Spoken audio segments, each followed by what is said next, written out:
Ladies and gentlemen, dear colleagues, in the next few minutes we are going to talk something about the influence of septoplasty on the course of chronic rhinosinusitis.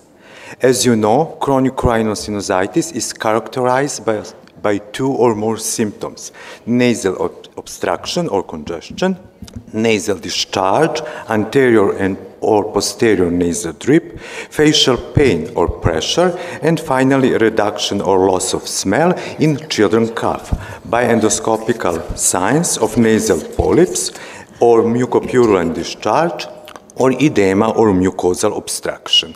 And finally, CT changes, mucosal changes within the osteomeatal complex and or sinuses.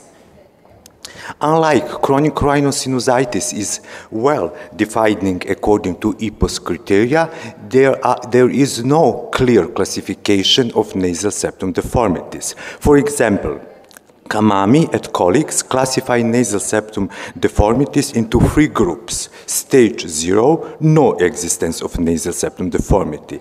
Stage 1, moderate nasal septum deformity, which leads to the obstruction of one half of the lumen on one side of the nose.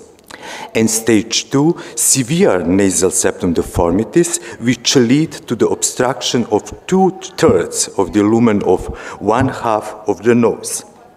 Collett and colleagues consider the first degree of nasal septum deformity no actually deformity. The second degree is the state when there is a point of contact of nasal septum within the lateral wall of the nose, but this contact is interrupted after nasal mucosa is decongested.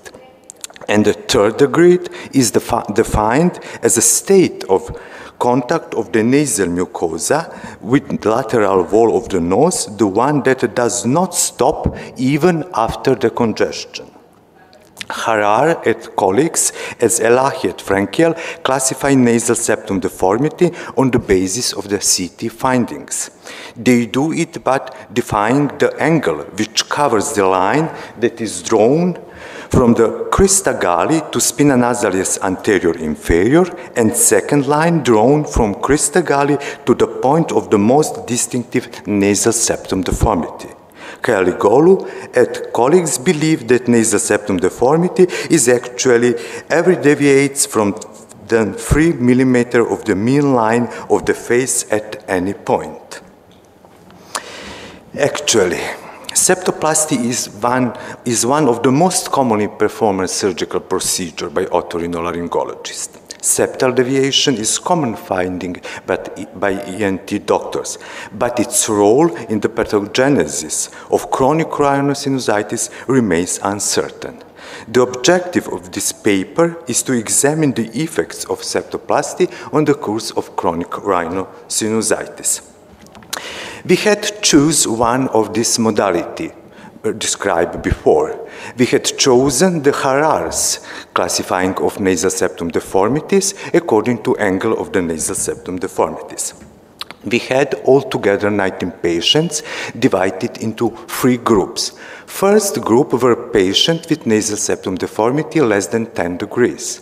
The second group were the patients with nasal septum deformity between 10 and 15 degrees, and finally, third group were patients with nasal septum deformities over 30 degrees. Actually, the septoplasty statistically significantly improved the general disorder assessment in all of the groups, but in the first group, this improvement was quite weak. Septoplasty statistically significantly improved the subjective assessment of nasal breathing in the second and in the third group. In the first group, there was no change.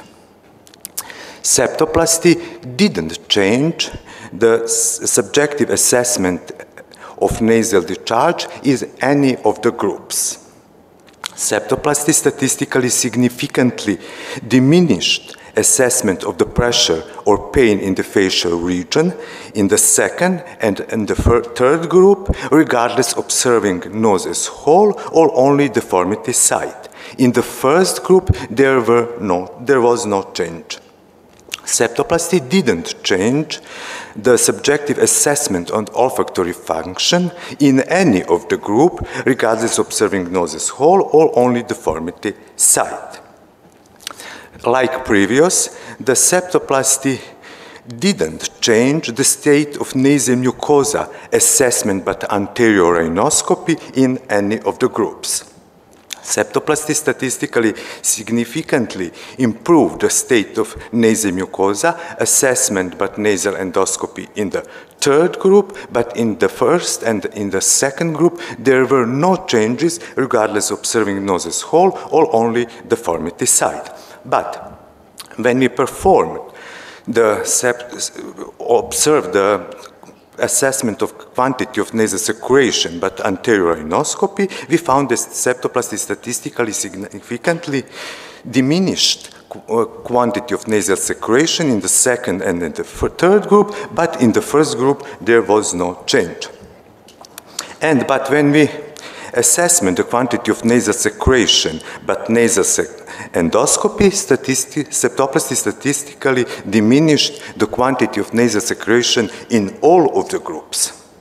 And finally, functional findings. Septoplasty statistically significantly improved the rhinometry values in all of groups, like previous.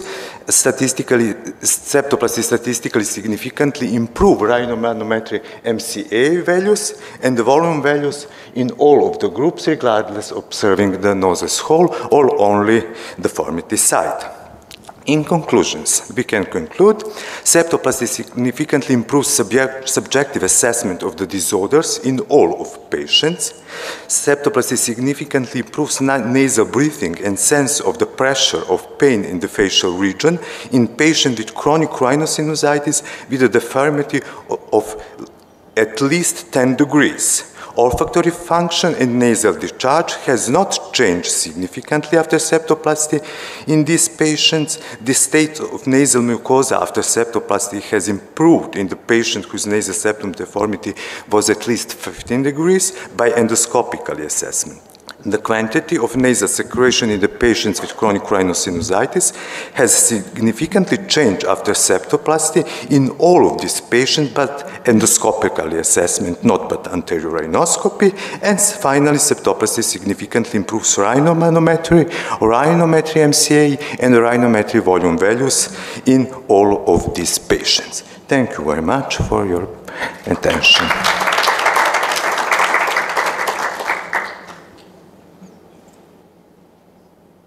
Any questions? Thanks for the presentation. Yeah. I have only one question. How did you determine the olfactory function? It was... Yes, we observed the olfactory function by olfactory pen, 12 olfactory pens. It was objective, not subjective? Yeah, all objective, yes. Yeah. As you did the CT scans to everyone, you could also assess how much of objective chronic rhinosinusitis or mucosal hyperplasia. Yes. Was there any correlation between the severity of, because we did a paper method? Yes, but it wasn't the aim of this paper, the presentation, but we performed the CT scan Land-Mackay score and the correlation between the because we got that grade 3 had significantly higher mucosal hyperplasia, but they didn't have any difference between the groups in SNOT 22, let's say. Yes. Yeah.